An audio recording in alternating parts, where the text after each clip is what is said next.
दिल्ली में प्रदूषण को लेकर एक बड़ा फैसला लिया गया है। दिल्ली की मुख्यमंत्री रेखा गुप्ता ने ऐलान किया कि 1 नवंबर से केवल BS6 इलेक्ट्रिक और CNG वाहनों को ही राजधानी में प्रवेश की इजाजत दी जाएगी। उनका कहना है कि सख्ती का मकसद आने वाले सर्दियों में बढ़ने वाले प्रदूषण पर काबू पाना है।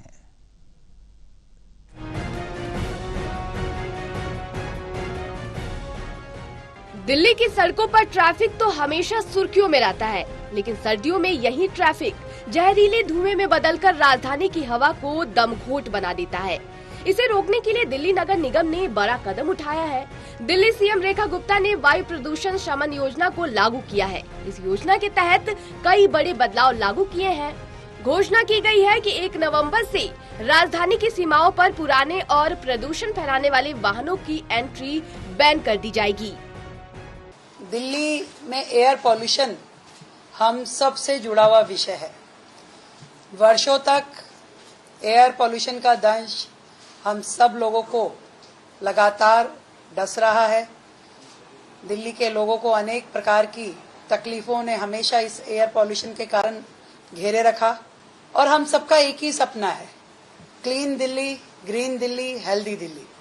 और मुझे बड़ी खुशी है कि हमारे एनवायरनमेंट डिपार्टमेंट ने, हमारे मिनिस्टर एनवायरनमेंट ने, सब ने मिलकर के एक बहुत ही बेहतरीन एयर पॉल्यूशन मिटिगेशन प्लान 2025 बनाया है। दिल्ली में हर साल सर्दियों में हवा की गुणवत्ता गंभीर श्रेणी में पहुंच जाती है। CM रेखा गुप्ता ने कहा है कि अब पूरे साल प्रदूषण के खिलाफ काम करने की आवश्यकता है। उन्होंने कहा है कि अब सिर्फ 2 महीने से अलग अलग योजना को लागू करने का समय नहीं है, बल्कि पूरे साल प्रदूषण के खिलाफ काम करने की जरूरत है। कुछ स्मोक गन या कुछ वाटर स्प्रिंकलर चलते हुए दिखाई देते थे, और वो भी तब जब भरी सर्दी होती थी और सर्दी के समय में ये माना जाता था कि भाई अब पॉल्यूशन का समय शुरू हो गया। पर सच मानिए, बहुत ज्यादा डिटेल स्टडी करने के बाद हम लोग इस नतीजे पे हैं कि पॉल्यूशन जो है केवल मात्र 2 महीने का काम नहीं है, ये साल भर रहने वाला प्रॉब्लम है।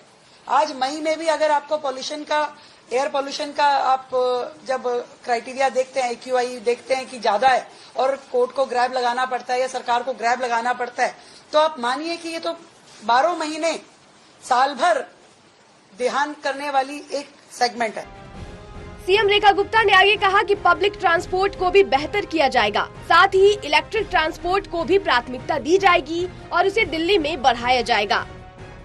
हम सभी जानते हैं कि पॉल्यूशन का अगला सेगमेंट जो है वो वाहन प्रदूषण एक बहुत बड़ा पूरा कंट्रीब्यूट करता है एयर पॉल्यूशन की दिशा में।